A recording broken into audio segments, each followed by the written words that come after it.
Seleksi P3K 2024 ini sedikit berbeda dengan seleksi P3K pada tahun-tahun sebelumnya. Ya, mana untuk teman-teman yang dinyatakan tidak lulus seleksi pada seleksi P3K 2024 di sini adalah tidak ada kata-kata tidak lulus. Namun di sini dari hasil perankingan seleksi menyatakan Anda belum mendapatkan kuota formasi. Berikutnya juga di bagian pengumuman instansi, di sini juga kita hanya mendapatkan R2, R3 maupun juga R4 ya nantinya. Dan di sini tidak ada tanda yaitu TL teman-teman. Dan tentunya di sini kalau misalkan kita melihat dari tindak lanjut bagi teman-teman yang dinyatakan L atau lulus, langkah berikutnya adalah mengisi DRH dan juga pemberkasan. Namun untuk yang tidak mendapatkan notifikasi tersebut alias yang tidak lulus, ini adalah kita nggak bisa melakukan pengisian DRH ya. Pada video ini kita akan mencoba mencari tahu, yaitu ternyata di sini ada 4 penyebab tidak lulus seleksi P3K 2024, yang mana di bagian akun kita mendapatkan notifikasi belum mendapatkan kuota formasi. Padahal di sini kita mendapatkan nilai tinggi dan juga mendapatkan afirmasi ya 100%. Nah, kira-kira bagaimanakah informasinya? Silahkan simak video ini sampai selesai. Namun sebelum kita lanjutkan, perlu saya ingatkan bagi teman-teman yang mungkin baru pertama kali menemukan channel Calon Guru, silahkan klik tombol subscribe-nya dan aktifkan notifikasi loncengnya, sehingga nanti jika ada update video terbaru, teman-teman nggak akan ketinggalan informasi. Tentunya ketika kita melihat pengumuman hasil seleksi, maka di sini kita harus padankan dengan kondisi kita pada nama kita. Itu adalah bahwasannya di kolom keterangan di sini ada kode-kode tertentu ya. Misalkan saja untuk yang P3K Guru di sini ada keterangan, itulah untuk L itu peserta yang lulus, R1A itu adalah guru XTHK 2 prioritas, kemudian R1B itu guru sekolah negeri lulus passing grade, R1C adalah lulusan PPG yang passing grade ya. Kemudian R1D adalah guru swasta lulus passing grade. Sedangkan R2 XTHK 2 di database BKN, kemudian R3 adalah guru non ASN di database BKN, R4 ini adalah pelamar yang tidak terdata di database BKN, dan R5 ini adalah lulusan PPG.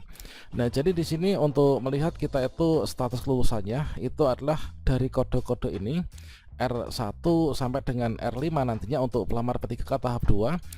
Jadi kalau misalkan di sini ada huruf L ya, ini nanti kita dinyatakan lulus. Kemudian di bagian keterangan untuk yang sertifikat, untuk yang P3K Guru di sini adalah ada kolom S ya.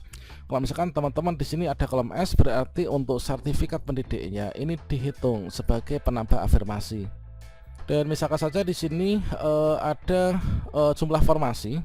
Formasi itu ada 2 formasi. Nah, sedangkan untuk pelamarnya ini adalah ada 1, 2, 3, 4, 5, ada 6 ya. Jadi di sini ada 6 pelamar. Kemudian untuk formasinya ini hanya ada 2 teman-teman. Nah, tentunya di sini kalau misalkan kita melihat pada pengkodean ya, kode-kode di bagian kolom keterangan di pengumuman SSCSN, maka yang dinyatakan lulus adalah di sini, yaitu yang ada kode tambahan L. Nah, ini adalah peserta nomor 1 ini lulus, peserta nomor 2 inilah juga lulus. Sedangkan peserta yang hanya R3 maupun juga R2 ya, ini adalah kita itu bukan berarti tidak lulus, namun kita tidak mendapatkan formasi. Nah, sehingga dari peserta yang lulus dan juga belum lulus di sini terdapat perbedaan ketika teman-teman mengecek di akun SSCSN, yang mana untuk teman-teman yang dinyatakan lulus yaitu yang mendapatkan kode tambahan L ini yang lulus ketika login ke akun SSCSN, maka di sini ada ucapan selamat Anda lulus seleksi P3K Guru tahun 2024. Begitu juga untuk yang pelamar P3K teknis maupun juga P3K tenaga kesehatan ya. Dan bagi teman-teman yang di sini mendapatkan kode sertifikasi ya S, maka di sini mendapatkan nilai tambahan untuk kompetensi teknis ini adalah ada 450.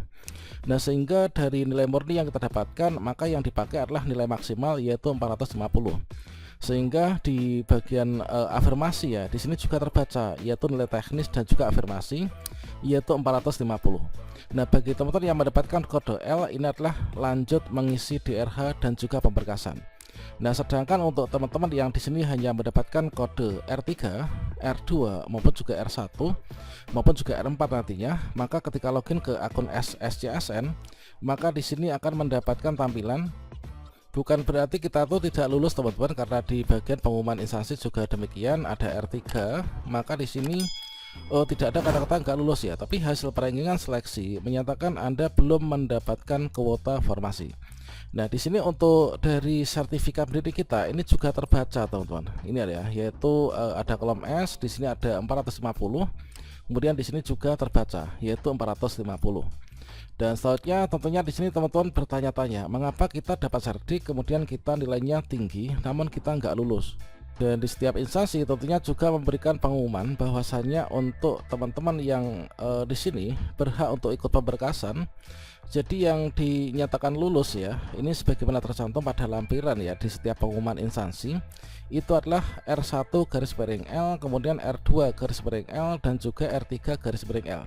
Ini untuk peserta seleksi P3K tahap 1. Dan untuk yang P3K tahap 2 pun nanti juga demikian. Nanti adalah R4-L maupun juga R5. Ini adalah garis miring L ya untuk P3K guru.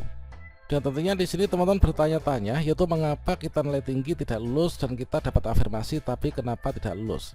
Jadi segala sesuatunya itu tergantung dari kuota formasi yang ada pada instansi kita, dan juga tergantung pada kuota formasi dari jumlah pelamar ya, pelamar yang mendaftar sama-sama pada formasi yang kita daftar, teman-teman. Nah, jadi di sini kita ingat kembali ya bahwasannya untuk penentuan kelulusan P3K, misalkan untuk P3K guru ya, maka di sini kriteria pelamar dan juga pengisian formasi itu diurutkan, yaitu dari pelamar prioritas. Nah, kalau misalkan seperti ini jumlah formasi hanya ada 2, kemudian pelamarnya ini ada 6, maka di sini diurutkan, yaitu dicari di sini pelamar prioritas sudah nggak ada, yang ada itu adalah dari XDHK 2 ya. Nah, XDHK 2 ini kan R2, jadi yang luluslah R2 garis miring L, meskipun di sini nilainya rendah ya, meskipun nilainya hanya 513, namun dikarenakan dia itu menang dari segi urutan kriteria, maka R2 inilah atau XDHK 2 ini yang lulus, teman-teman. Sehingga kalau misalkan di sini untuk urutan kedua, jika masih ada sisa formasi, ini kan dilanjutkan ya untuk non ASN yang terdaftar di database BKN. Nah, di sini jadi kita kalah perankingan ya. Misalkan di sini saya posisinya adalah peserta nomor 3, mengapa saya nggak lulus? Dikarenakan di sini saya kalah perankingan, yaitu didahulukan untuk yang R2. Nah, di sini saya R3, ini adalah di urutan berikutnya. Nah, kemudian sisa formasi yang masih ada 1, tentunya di sini di ranking, yaitu berdasarkan dari nilai. Ya, benar, di sini saya memiliki 3 pesaing ya, sesama, yaitu database BKN, yaitu peserta nomor 2, 3, dan juga 4.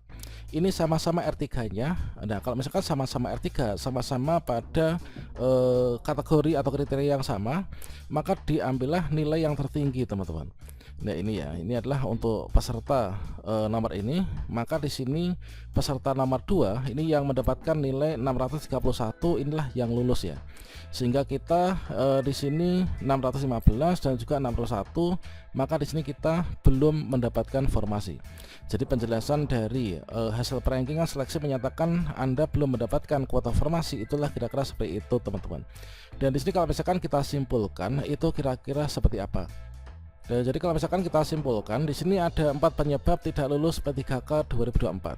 Yang pertama yaitu kita kalah perankingan ya. Jadi kalah perankingan itu di sini kan di ranking seperti yang tadi kita bahas di depan, bahwasanya untuk perankingan P3K 2024 adalah diurutkan dari kriteria pelamar. Dimulai dari kriteria pelamar yaitu pelamar prioritas, kemudian XDHK 2, non ASN database BKN, kemudian dilanjutkan non ASN tidak terdata, dan juga lulusan PPG.